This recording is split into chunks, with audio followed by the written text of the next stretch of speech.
Baik untuk kasus yang lain Bu, terkait dengan penyumbatan di kepala, ini gimana ceritanya? Monggo. Nggih, ada pasien datang tuh katanya penyakitnya udah lama, udah tahunan, udah ada 6 tahunan Oh, lebih. iya, berarti sudah menahun ya. Udah menahun, nggih. Katanya waktu di apa itu medis itu di scan itu kepalanya itu ada gumpalan darah di batang otaknya mriki nggih yang sebelah kanan, berarti di atas tengkorak sini. Itu ada penyumbatan, jadi ada ronsennya, hasil ronsennya yang saya lihat Berarti itu hasil scan medis ada nggih, itu ya. ada hitam-hitamnya itu. Oh, iya, iya. Ada hitam-hitamnya itu. Nah, beliaunya juga kalau mau men 1 minggu atau sesudah men itu beliau tidak bisa ngapa-ngapa karena pusingnya nggak ketulungan, muntah-muntah, nggak bisa makan, nggak bisa apa. Tuh. Beliau datang ke tempat saya dan itu juga udah kena, sebenarnya nggak tahu malpraktek apa-apa, tapi karena beliau berubah ke alternatif juga, tapi karena kondisi beliau itu dingin sebenarnya kan harusnya kan jangan mengambil pengambilan darah ya, walau apapun itu, maksudnya mau beka, mau lintah, mau fasdu, apalagi nggak boleh, karena kan memang dia tuh anune Kurang darah. nggih, kurang darah, harusnya nggak seperti itu, tapi beliau dibekam. Mungkin nggak tahu nganune yang bekam siapa, saya kurang paham kan. Saya nggak berkompeten untuk Malah tambah lemes ya. nggih, tambah lemes. Datang ke tempat saya itu dipopong, Dipapah apa dipopong? Popong berarti nggak bisa jalan sendiri ya? bisa Oh iya. dipopong. Nah, terus di situ saya terapi, alhamdulillah. Terapi apa itu? Totok punggung Totok punggung ya. sama bekam api, pakai tanduk api. Oh, iya, itu tanduk api. Moksa ini kalau anu pakai moksa juga. Oh, iya. Saya kombinasi itu tuh pulangnya udah bisa jalan. Udah bisa jalan. Ada dikasih ini juga ramuan. Kasih ramuan buat itu ngencerkan itu sumbatan tadi. Sumbatannya. Itu tuh. Terus kadang kalau kedinginan itu kan sindrom dingin juga gitu. Kalau kedinginan itu tiba-tiba aja dia langsung ngedrop kayak gitu. Tiba-tiba ngedrop. Tuh saya juga maksudnya suruh konsumsi madu kan biar dia ada berisi ya, berisi ya. Juga saya konsultasi terus sama Ustadz Puji lagi. Kadang kalau untuk herbalnya kan saya kasih yang lebih kasus-kasus berat juga ya. Kasus berat kan saya kasihkan ke sama Ustadz Puji karena takutnya saya yang salah diagnosa kan, kasihan dolim sama pasien. Jadi saya kasihkan. Berarti tetap konsultasi ya? Iya, saya tetap konsultasi. Kalau memang kalau memang saya nggak bisa, saya bilang saya nggak memang.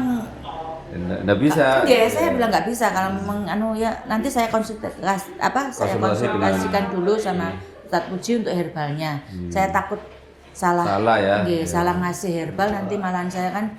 Dikasih apa itu waktu itu?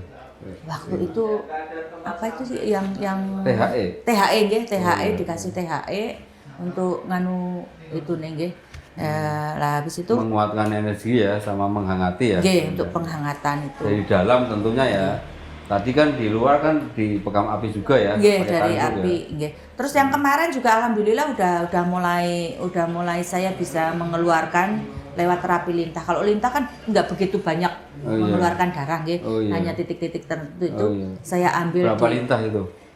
Cuma 1, 2, sekitar 4. Satu kali terapi.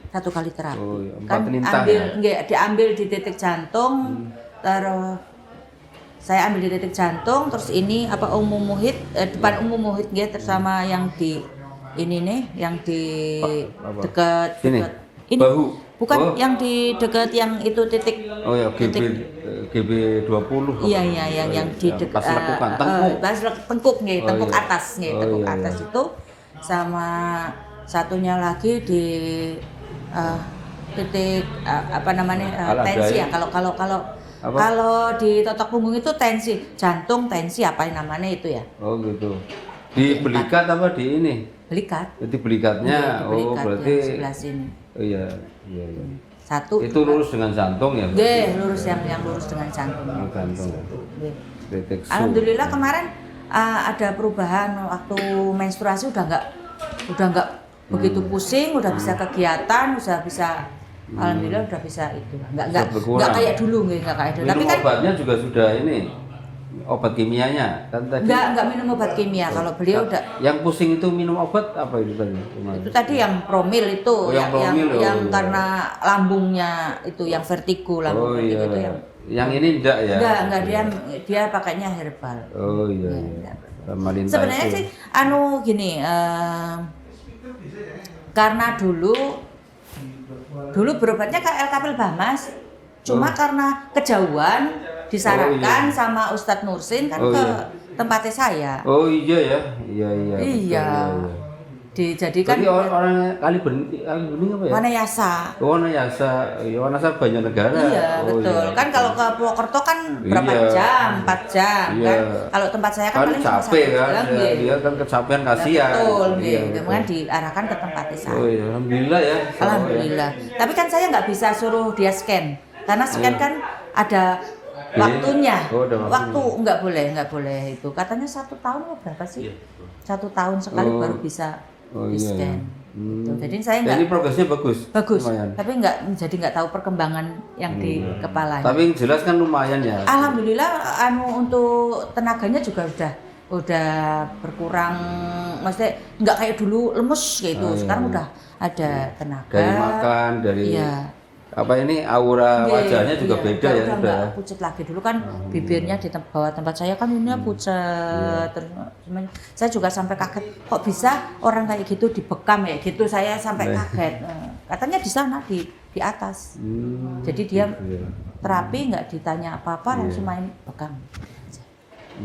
Gitu. Jadi kan pengingat buat diri saya sendiri juga, nggih, tidak semuanya kasus itu harus dibekam. Kita harus lihat kondisi dari pasien kita. Kalau kondisi pasien kita lemas, kurang darah, kekurangan energi, dibekam ya tambah. Kan kayak gitu, nggih. Jadi harus tahu lah, harus tahu. Demikian pemirsa ya pengalaman beliau ya, subhanallah luar biasa sekali terkait dengan tadi ya penyumbal di kepala dalam kondisi yang lemah, ternyata ketika dibekam tambah parah ya kan. Ya ini karena kasusnya defisiensi ya, kekurangan ya. Dibawa ke beliau itu betul-betul dipopong itu ya. Di apa? Bukan dipapa tapi dipopong ya. Ya kan berarti saking lemahnya ya. Ya alhamdulillah ternyata jalannya kesembuhan itu luar biasa ya, insyaallah. Dan ini progresnya udah, yang jelas sudah jalan sendiri ya. Udah jalan sendiri sih. Tidak dipopong lagi ya. Betul. Terus auranya juga sudah beda. Udah cerah lah, udah cerah. Badannya juga udah isi lah, maksudnya kalau dulu kan kurus alum ya. Ketika datang ke Lubamas juga saya lihat layu itu ya, kulitnya itu layu itu. Tapi sekarang saya tidak tahu itu. Udah seger. Udah seger ya. Berarti kan sudah ngisi dan pencernaannya sudah membaik ya. Iya, udah. Artinya ketika ada asupan bisa diolah sehingga diserap ya. Ya diserap tentang nutrisi itu ke tubuh, akhirnya sekarang kulit sudah mulai seger ya berarti ya. Udah seger. Alhamdulillah. Berat badan kemungkinan udah naik ya. Udah naik. Waktu saya pertama totok itu ya kayak gitu kayak. Gitu ya. Naiknya berapa kilo kira-kira? Belum menanyakan. Kurang paham itu belum tak suruh timbang. Nanti untuk memperkuat testimoni juga bisa Harus ditanyakan. ditimbang. Tapi gembil kok dilihat dari pipinya juga kan. Udah ini ya, udah dari isi ya. saya kalau pas lagi notok juga kan ada isinya kan terasa. Alhamdulillah ya. Demikian pemirsa pengalaman beliau terkait dengan kasus penyumbatan di kepala.